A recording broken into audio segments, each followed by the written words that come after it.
Hello, everyone. Welcome to this very last Inside the Americas before the U.S. presidential election. This race to the White House has been one of the dirtiest and most divisive in American history. We'll take a look at the lows and even lowers of the presidential campaign. Donald Trump and Hillary Clinton are also among the most unpopular candidates in U.S. history. Coming up, some campaigners from both sides of the fence trying to find ways to make their candidates likable. And while some people might say this presidential campaign is also the scariest in U.S. history, we'll check out a few presidential frights from Halloween. I'm Jeannie Godula. Well, we're now just days away from the U.S. presidential election, and at this point, the two candidates are polling neck and neck. Will the winner be former Secretary of State Hillary Clinton, the first woman president of the United States, or billionaire businessman and former reality TV star Donald Trump? Well, if you are still not sure which candidate you would vote for, here are our background cheat sheets on each of them. Clinton versus Trump. Arch rivals fighting a bitter battle for the White House. As the pair scramble to win the hearts and minds of American voters, the question is, how well do they know their future leader? Hillary Diane Rodham Clinton, born on the 26th of October 1947 in Chicago, alumna of America's best women's university and Yale Law School, Clinton began her career as an attorney. Donald John Trump, born on the 14th of June 1946 in Queens, New York. Trump's alma mater was the University of Pennsylvania's Wharton Business School. The real estate tycoon also enjoyed a stint as a reality TV host. Hillary Rodham married Bill Clinton in 1975. They have one daughter, Chelsea, who's 36 years old. Donald Trump has married 3 times: Ivana Trump, Marla Maples, and current wife Melania. He has 5 children from his 3 marriages: Donald Jr., Ivanka, Eric, Tiffany, and Barron. Here, the Democratic candidate outpaces her Republican rival, First Lady of the United States, Senator of New York, and Secretary of State under the Obama administration. Hillary Clinton can boast that she has the experience for the top job. No political posts for Donald Trump, but he has tried 3 times to launch a bid for the presidency, in 1988, 2000, and 2012, without success so far. The two candidates are no stranger to controversy in and out of the political arena. Hillary Clinton is still in hot water after using an unprotected server to send emails as Secretary of State. It's threatening to reignite another Clinton controversy, the 2012 attack on the American consulate in Benghazi. The former Secretary of State was grilled for 11 hours by a select committee last year.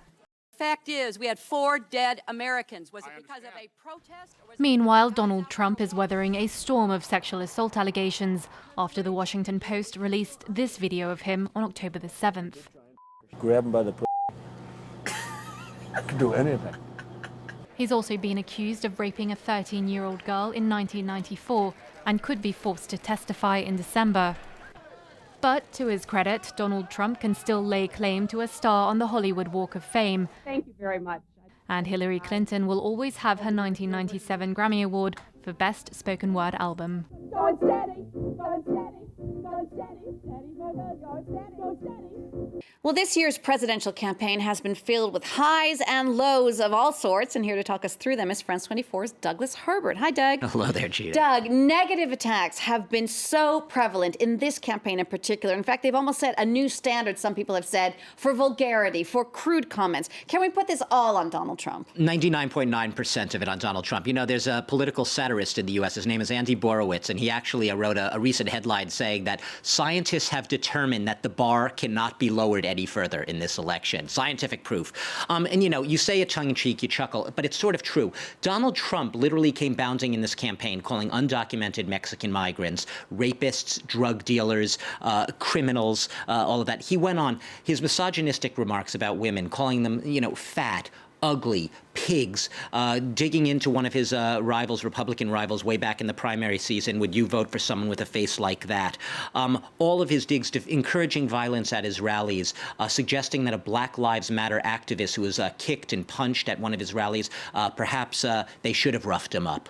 The insinuation there. He's been full of illusions. He's been full of a lot of angry and very, very nasty rhetoric, and it has dragged down the entire tenor of the campaign, and there's no decorum left anymore, really. Well, given what you said, isn't it surprising that Hillary Clinton isn't more in front of Donald Trump than she actually is at the moment? You know, you're right. The email, what you were calling the email scandal, the re-flare-up of this whole thing, has really put her once again in the end game of this campaign back on the defensive. And let's, just a couple of weeks back, in fact, in the final 4 days following that third debate between them, she had as much of a 12-point lead in the national polling. She was at about 50% versus 38% for Trump.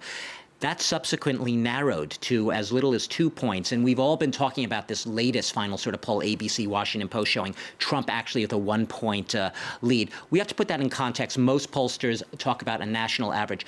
The overall tenor of the campaign is that Hillary Clinton is in the lead, although Donald Trump would like you to think that all the polls are lying. And he suggested even that he will contest the results of the election. He'll have to determine that at the time.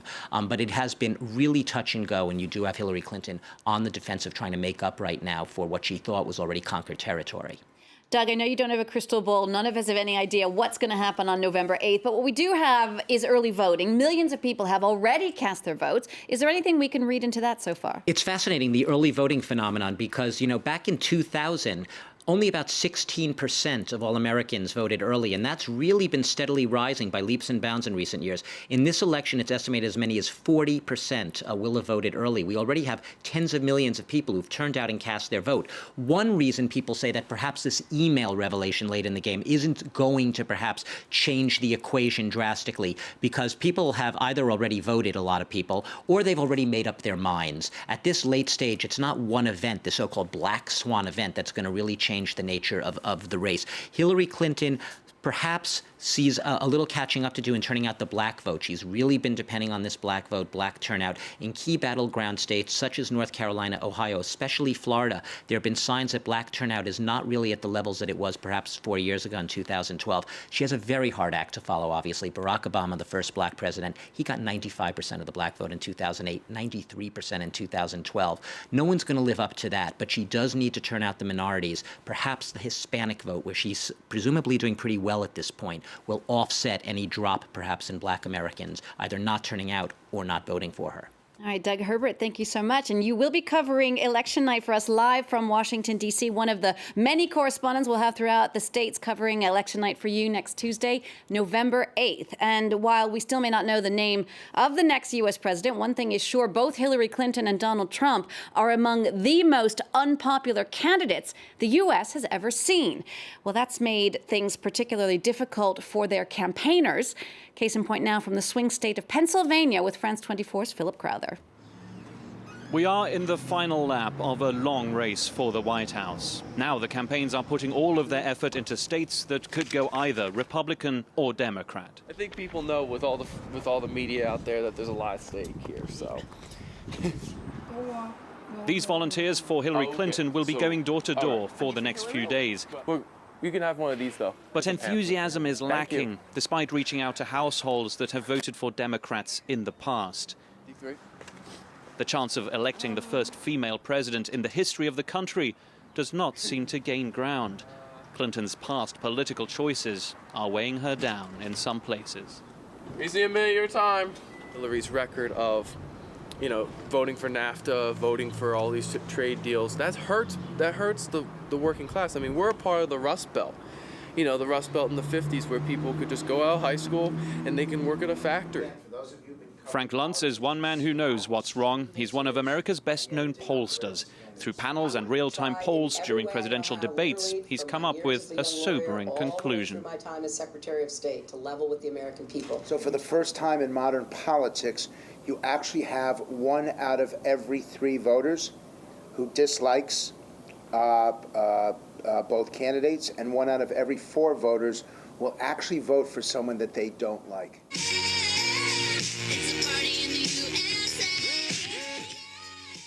One major advantage for Clinton are her many volunteers throughout the country. Donald Trump has less of a ground game, but enthusiasm is not lacking. Trump supporters gather in groups like this one, an unconventional way of doing things in an unconventional election. The flash mob is from grassroots. We the people. I do not belong to any organized group or organization. I found about it on the internet, through the Twitter, like many of the people here. The country is deeply divided. That much is obvious. The United States will choose between two of the most unpopular candidates in recent history. The challenge for both sides will be to somehow learn to work together after Election Day and after a most acrimonious campaign. Take back our country. Take back our freedom. Well, that wraps it up for this Inside the Americas. We'll see you next week with the name and the face of the next president of the United States. But for now, we will leave you with a post-Halloween look at what some people have called the scariest campaign in U.S. history. See you soon.